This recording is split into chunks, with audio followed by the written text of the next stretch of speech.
Clinton? Protests, but that's what was going on, Congressman. Secretary Clinton, I appreciate most of those attacks were after the attack on the facility in Benghazi. You mentioned Cairo. It was interesting what else Ms. Nuland said that day. She said, if pressed by the press, if there's a connection between Cairo and Benghazi, she said this: there's no connection between the two. So here's what troubles me. Your experts knew the truth. Your spokesperson knew the truth. Greg Hicks knew the truth.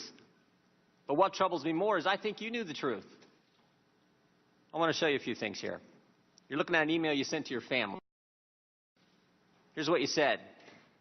At 11 o'clock that night, approximately 1 hour after you told the American people it was a video, you say to your family, 2 officers were killed today in Benghazi by an al-Qaeda-like group. You tell the American people one thing, you tell your family an entirely different story.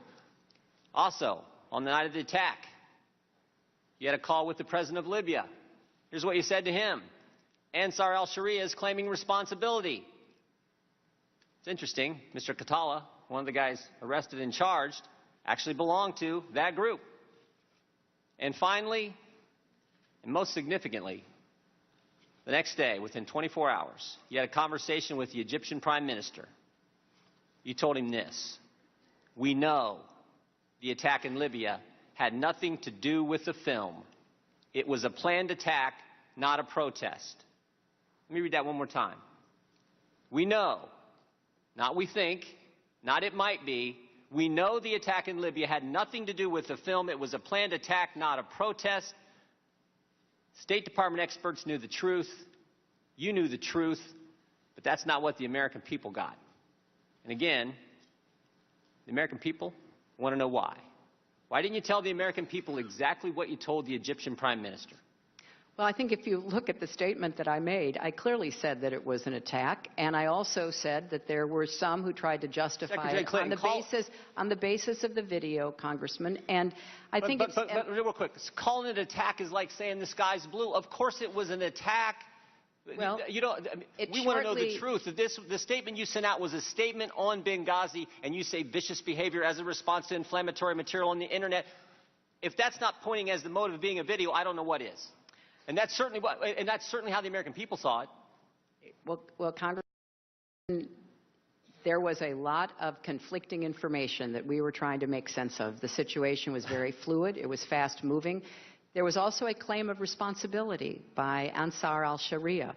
And when I talked to the Egyptian Prime Minister, I said that this was a claim of responsibility by Ansar al-Sharia, by a group that was affiliated, or at least wanted to be affiliated, with al-Qaeda.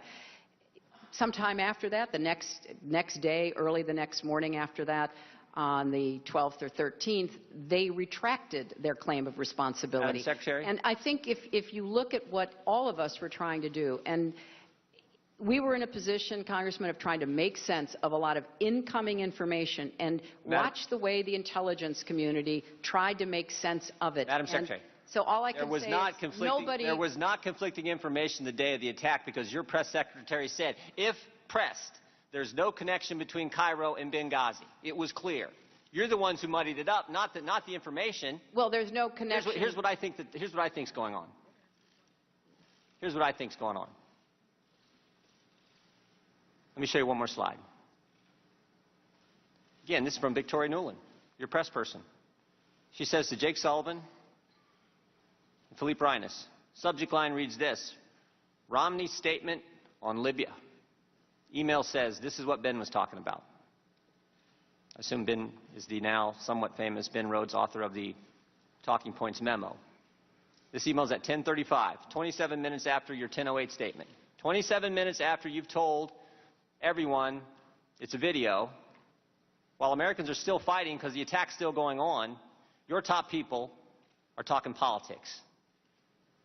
Seems to me that night you had 3 options, Secretary. You could tell the truth, like you did with the family, like you did with the Libyan president, like you did with the Egyptian prime minister. Tell them it was a terrorist attack. You could say, you know what, we're not quite sure. Don't really know for sure. I don't think the evidence is there. I think it's all in the first one, but you could have done that. But you picked a third option. You picked the video narrative. You picked the one with no evidence, and you did it because Libya was supposed to be, as Mr. Roskin pointed out, this great success story for the Obama White House and the Clinton State Department. And a key campaign theme that year was GM's alive, bin Laden's dead, Al-Qaeda's on the run. And now you have a terrorist attack. And it's a terrorist attack in Libya. And it's just 56 days before an election. You can live with a protest about a video. That won't hurt you. But a terrorist attack will. So you can't be square with the American people. You can tell your family it's a terrorist attack, but not the American people. You can tell the president of Libya it's a terrorist attack, but not the American people. And you can tell the Egyptian prime minister it's a terrorist attack, but you can't tell your own people the truth. Madam Secretary, Americans can live with the fact that good people sometimes give their lives for this country. They don't like it. They mourn for those families. They pray for those families. But they can live with it. But what they can't take, what they can't live with, is when their government's not square with them. Mr. Chairman, I yield back. Madam Secretary, you're welcome to answer the question if you would like to. Well, I wrote a whole chapter about this in my book, Hard Choices. I'd be glad to send it to you, Congressman, because I think the insinuations that you are making do a grave disservice to the hard work that people in the State Department, the intelligence community, the Defense Department, the White House did during the course of some very confusing and difficult days. There is no doubt in my mind that we did the best we could with the information that we had at the time. And if you actually go back and read what I said that night, I was very careful in saying that some have sought to justify. In fact, the man that has been arrested as one of the ringleaders of what happened in Benghazi, Ahmed Abu Khattala, is reported to have said it was the video that motivated him. None of us can speak to the individual motivations of those terrorists who overran our compound and who attacked our CIA annex. There were probably a number of different motivations. I think the intelligence community, which took the lead on trying to sort this out, as they should have, went through a series of interpretations and analysis. And we were all guided by that. We were not making up the intelligence. We were trying to get it, make sense of it, and then to share it. When I was speaking to the Egyptian prime minister, or in the other two examples you showed, we had been told by Ansar al-Sharia that they took credit for it. It wasn't until about 24 or more hours later that they retracted taking credit for Secretary it. Clinton? We also knew, Congressman, because my responsibility was for what was happening throughout the region, I needed to be talking about the video because I needed to be putting other governments and other people on notice that we were not going to let them get away with attacking us as they did in Tunis, as they did in Khartoum.